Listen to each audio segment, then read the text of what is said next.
It took me 43 years to truly trust myself. And I'm not talking about believing in myself, but actually trusting myself. I've really been sitting with how much of what we give up socially, emotionally, just to feel included, and how much we edit ourselves, how much we perform. And when you don't fully trust yourself, and this is something that I've really learned, is that belonging becomes then a strategy. It's a survival strategy. It's not that I was being misunderstood. It was that I was being measured against a very narrow definition of what belonging meant. Self-trust and belonging are not separate experiences. They are deeply linked. Where are you still waiting to be chosen? And what part of yourself have you been editing to stay included in community? Welcome to Solo Reframes. These episodes are going to be reflective, solo conversations where I explore the intersection of self-trust, human connection, and the experiences that quietly shape who we become in relationship with ourselves, our community, and our greater purpose. In these episodes, I'm not here to give advice or tell you what to think, but I am here to name patterns, ask better questions, and offer reframes that help us relate to ourselves and each other with a lot more clarity and a lot more depth. I'll be using insights from my own life, things that are happening on our day-to-day, and anything that I might want to dive deeper into from the Wednesday guest interview episodes that we have on Reframing Perspectives. So consider this space a pause, a moment to look again. So let's go ahead and start reframing. Welcome to the first episode of the Solo series. I'm really excited to dig in with exploring topics that are going to be personal to me, that are going to be just insights from conversations we've had before, and just to look at those patterns. And today, as we're going into the first episode, it also happens to be my birthday weekend. So I felt that it was just really fitting to talk about what has been coming up for me as I turn 43. Oh my goodness. Well, it took me 43 years to truly trust myself. And I'm not talking about believing in myself, but actually trusting myself, because belief is something that we say out loud. Trust is something that we build through our experiences. And for a very long time, I just didn't trust myself because I was so busy trying to be wanted. And as I enter my 43rd year, and as we enter a new year together, I've really been sitting with how much of what we give up socially, emotionally, just to feel included, and how much we edit ourselves, how much we perform, how often we say yes to things that don't actually align with us, all because somewhere along the way, belonging became something that we felt we had to earn. We had to earn to get into that group. We had to earn to be part of something. And so this episode isn't about confidence, it's about self-trust. And more specifically, what happens when we stop outsourcing our worth into the rooms that we're actually in. For so much of my life, I wanted to be chosen. I wanted to be included. I wanted to feel like I belonged somewhere and I belonged to a group. I think that this is something that we all experience. It's part of our human DNA. We're social creatures. And when you don't fully trust yourself, and this is something that I've really learned, is that belonging becomes then a strategy. It's a survival strategy. When you start saying yes more than you want to, you stay longer in spaces that you shouldn't. And you quiet the parts of yourself that just so you don't stand out so much, not for any weakness reasons, but because that's just that human capacity of when you're part of a social community, there's parts of you that become quiet. And we live in a culture that quietly teaches us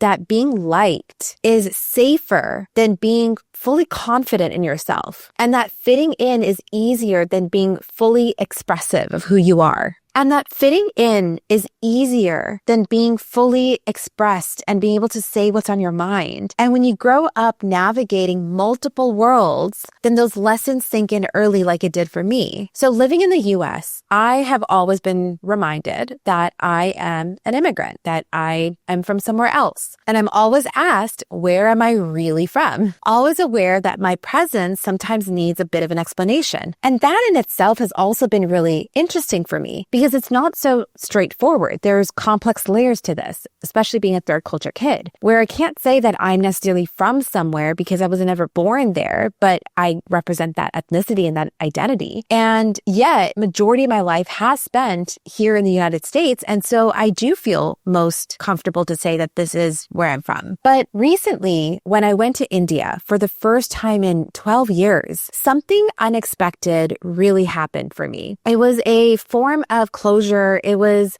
something that I wouldn't have known that would have happened. So it was beautiful to be with my cousins and my family again. And it felt like no time had passed by. And at the same time, I felt like I was being observed and measured and watched. It was this curiosity of how fluent is her Hindi? Did she understand that joke? Why isn't she laughing? Oh, she didn't understand it. She didn't get it. And sometimes it wasn't that I didn't understand what was going on. I just didn't find it funny. But I was being continuously observed for how Indian am I?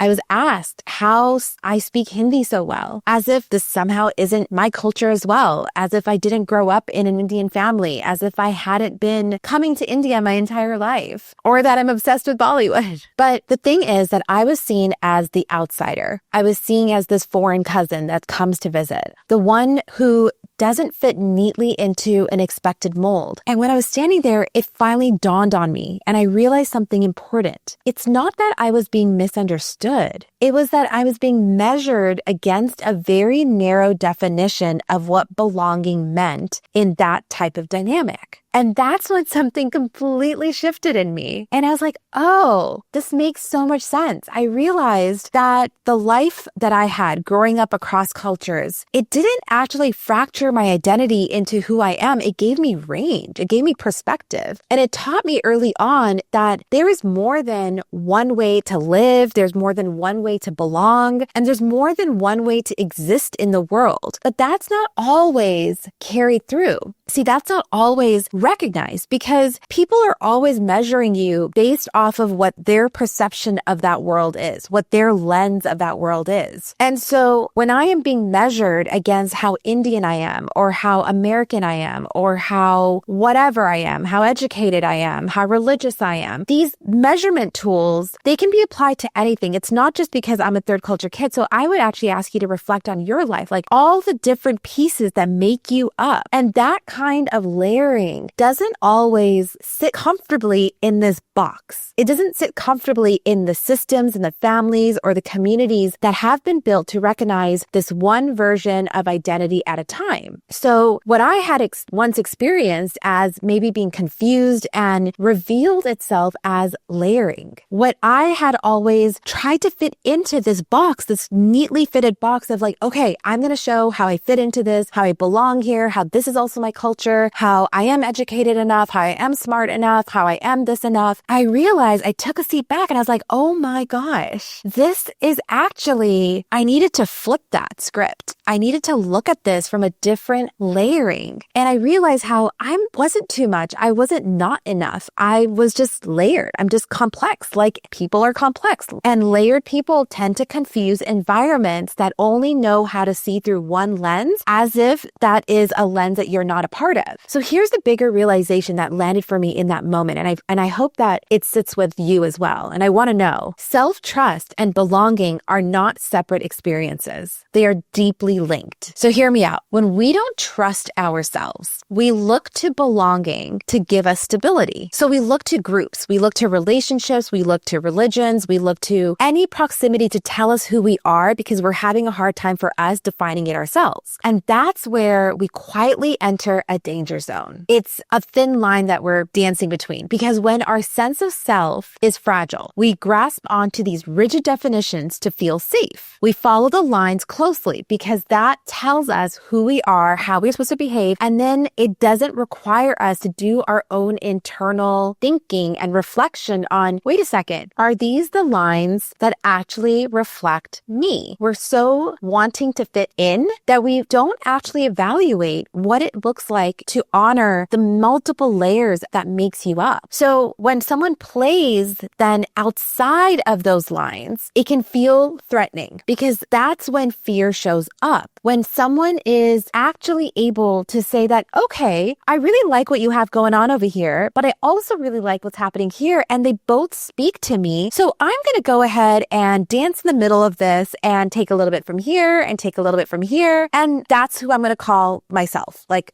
a blended, layered, complex version of these shades of gray. And that can be really threatening or frightening for someone who hasn't done the work and hasn't built that internal trust of themselves and found contentment with who they are. And then they start looking at that person as, how could you? How could you blur the lines? Like, that's not how it is. This community does this thing in this way, and this is how we are, and this is how we show up, and that's how we are. And that's where those challenges can happen. So that's when that otherness gets created. And that's when the distance replaces curiosity, because we're not curious anymore. We're now creating distance. But when we trust ourselves, belonging changes shape. It's no longer something that we necessarily chase. It's become something that we co-create together. And when we co-create from that place, something really important and beautiful happens. We become more open. We become more accepting. We're more willing to evolve. And if we really look at our culture and generations and ancestry, like, culture has always evolved across generations through mixing, through exchanges, through immigration, through curiosity, through food. It's like asking what happens when we mix this spice with a different dish. Our palate expands. What we accept expands. And what we find interesting expands. And that kind of evolution only feels possible when we are internally secure with who we are. It just provides another opportunity to look at something differently. I can see how much of my life, my earlier life, was shaped by trying to resolve that insecurity by making myself easier to accept. So, like, I would say yes to almost anything. I would stay in rooms where I didn't actually feel resonance. I would prioritize inclusion over alignment. And often I'd end up feeling lonely in those rooms than I would when I'm alone. And eventually that kind of belonging, it just drains you. And the shifts that I notice as I've grown older and more mature is how differently I relate to other people's uniqueness. When someone is telling me what they're building or dreaming about, my instinct is genuine excitement. You can ask any of my friends about this. I genuinely get so excited. I start getting into their ideas. I want to learn everything about what they're feeling, what they're thinking, and they start to like have that engagement with me then. And they're, I become their biggest cheerleader. I celebrate them. And I realized that the way that we celebrate others and we share their excitement is often a reflection of how safe we feel in our own identity. See, when you trust yourself, someone else's brilliance, it doesn't threaten you. Someone else's wins, it doesn't scare you. It amazes you. You can be in awe of them. That's when difference stops feeling like competition and starts feeling like contribution and championship. We're all going to be too much for someone, right? There's someone who sees themselves through one lens, and that's not a flaw. That's something that where they are in that current chapter of their life. And so each of us carries this unique combination of experiences, strengths, perspectives. Each one of us has a different, I don't care if it's your sibling, if it's your twin, but you carry something different. And when we see those differences not as excess, but as exactly what's needed for a thriving relationship or a thriving society, then it shifts. We start co-creating with each other. And those differences become texture. It becomes richness. It becomes beauty. When you can name like, wow, I love that you are so good at this. That realization didn't just change how I relate socially. It changed how I even lead in my business and my work. This past year tested me deeply in my business. And if I'm honest, my old instinct was always to hire out. I'm going to delegate, to bring advisors and coaches or team members. I didn't fully trust myself to navigate uncertainty. The thing is that I don't come from a business family. I come from a family of 9-to-5ers, risk averse, and I'm the first entrepreneur in the family. And so there was no guiding light in certain circumstances with that. And so it causes this uncertainty of, do I even know what I'm doing? For some reason, all the skill sets that I had built over the last 15 years went out the door in the last 5 years, because when we put ourselves in these new environments, suddenly it feels like, oh my gosh, well, I don't know how to do this thing, but we're forgetting that, well, we know the skills that we have. We're just learning how to apply it in a different way. And when things didn't go the way that I expected after hiring these coaches and advisors, I felt frustrated and disappointed. But the truth was simpler and a lot harder to accept. But the reason that I was outsourcing was expecting someone else to come in and solve things when in reality, they were looking to me for the vision because ultimately I'm the founder. It's my business and founders should not be outsourcing self-trust. So here I am looking to my coaches and my advisors and team members to make decisions, but they weren't able to do it because of my fear of showing up fully. And that's when I realized the role that I need to play and how important that is. So what changed everything was getting back into the work, like pulling the sleeves up and building, trying, making decisions and going cold turkey saying, I'm going to do this by myself. And I realized quietly, wait a second, I can do this. And that belief that I couldn't wasn't evidence-based. It was a narrative-based storyline that I had given myself. And that's why I was out there delegating. A story I had told myself that I wasn't expert enough or that I wasn't in the right lane. And so that self-trust changed how I build relationships at work. I no longer surround myself with people because I don't know what I'm doing. Instead, I now invite people in because I'm at capacity and I'm building something meaningful and I need their support in expanding it. So that reframe, that kind of partnership succeeds because it's rooted in value and not in emptiness. And when I zoom out even further, I see this pattern everywhere. I see this pattern in leadership, in teams, in families, in communities. It's rampant.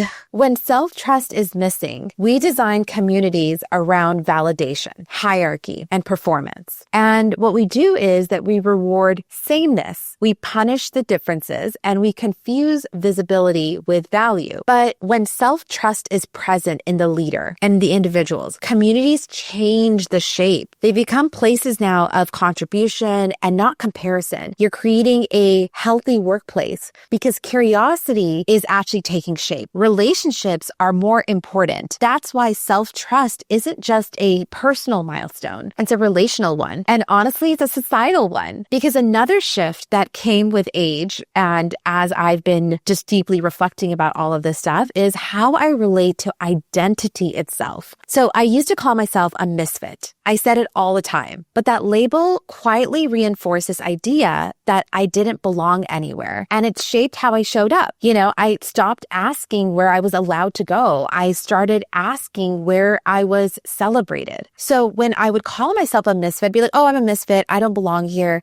And I would find myself as a constant imposition. But when I reframed that, a deeper shift and a sense of internal contentment happened. And I became more discerning about the people and the spaces that I gave my energy to because of how I trusted who I am internally. And because community doesn't just influence how connected we feel to each other, it shapes how we love ourselves and we learn to not be ashamed of who we are. So when you surround yourself with people who celebrate your evolving self, your identity expands instead of contracting. Think about it as, for me, being an entrepreneur prior to this, I'm an organizational psychologist. I was working a 9-to-5 job. Prior to that, as a clinical therapist working at nonprofits. And my life has evolved as I've evolved. As building an entrepreneurship business and being an entrepreneur, I've shifted in who I am. And one thing people will, an entrepreneur will tell you is that if there is any kind of a spiritual journey in self-personal development, start a business.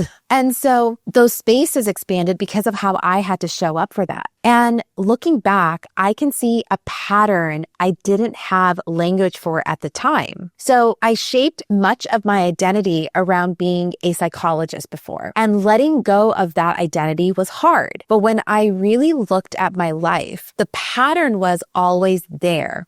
I was a dancer and a choreographer growing up and a creative and someone who saw systems and gaps and possibilities in everything that I did. Everything was an empty canvas for me. And I was taught that creativity needed credentials to be legitimate. What I eventually learned is that creativity is a skill set. It's not a title. And the expression of my work has changed. The essence hasn't. The thing is that I've always understood that I care deeply about healing. And that is the center. How I express it continues to evolve. And as I enter my 43rd year, this is what I know to be true for now. That self-trust trust doesn't announce itself, but it changes who you let in to be close. It changes what you tolerate. It changes what kind of life you allow yourself to build. So the reflection that I want to leave you with today is very simple. Where are you still waiting to be chosen? And what part of yourself have you been